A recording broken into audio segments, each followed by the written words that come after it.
எல்லோருக்கும் வணக்கம். இன்னைக்கு நம்ம பார்க்க போற இடைச்சொல் வந்து கேளியே. கேளியே அப்படின்னா அதற்காக, ஆக அப்படின்னு அர்த்தம். சரிங்களா? இந்த கேளியேங்கிற வார்த்தையை எப்படி வாக்கியங்கள்ல உபயோகப்படுத்துறாங்க அப்படிங்கிறத பார்ப்போம். அதுல முதல் வாக்கியம் வந்து மே ஆப்கே லியே ஆயா தா. மே ஆப்கே லியே ஆயா தா. நான் உங்களுக்காக வந்தேன். மே நான், ஆப்கே லியே உங்களுக்காக, ஆயா தா அப்படின்னா வந்தேன். ஆயா அப்படின்னா வந்தேன். அந்த பாஸ்ட் டென்ஸ் ஆயா, ஆயா தா அப்படின்னா வந்தேன். மே ஆப்கே லியே ஆயா தா. நான் உங்களுக்காக வந்தேன். ராம் अपने दोस्त के लिए कुछ भी कर सकता है. ராம் अपने दोस्त के लिए அவனுடைய நண்பனுக்காக, अपने दोस्त के लिए நண்பனுக்காக, कुछ भी எதையும், कर सकता है செய்வான். அவனுடைய நண்பனுக்காக அவன் எதையும் செய்வான். ராம் अपने दोस्त के लिए कुछ भी இல்லாட்டினா कोई भी, कुछ भी कर सकता है. कर सकता है அப்படின்னா செய்வான். ராம் अपने दोस्त के लिए कुछ भी कर सकता है. ராம் அவருடைய நண்பனுக்காக எதையும் செய்வான். उसके लिए मैंने बोला था.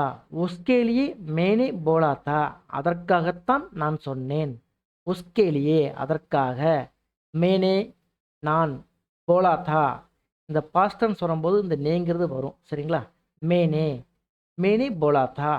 उसके लिए मैंने बोला था. அதற்காகத்தான் நான் சொன்னேன்.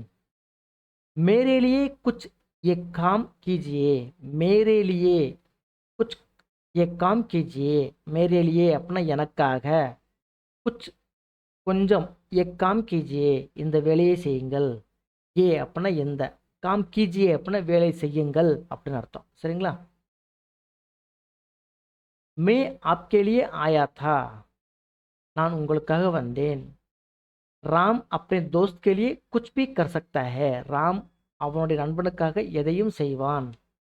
उसके लिए मैंने बोला था.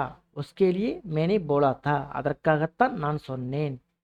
मेरे लिए कुछ एक काम कीजिए. எனக்காக கொஞ்சம் இந்த வேலையை செய்யுங்கள்.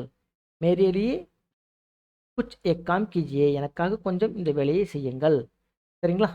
இந்த கண்டென்ட் உங்களுக்கு பிடிச்சிருக்கும் அப்படின்னு நம்புகிறேன். பிடிச்சிருந்துச்சுன்னா மறக்காமல் லைக் பண்ணுங்கள். அதை விட ரொம்ப முக்கியம், இதை பற்றி தெரியாதவங்களுக்கு ஷேர் பண்ணுங்கள். சப்ஸ்கிரைப் பண்ணாமல் பார்த்துக்கிட்டு இருந்தீங்கன்னா மறக்காமல் சப்ஸ்கிரைப் பண்ணுங்கள். நன்றி.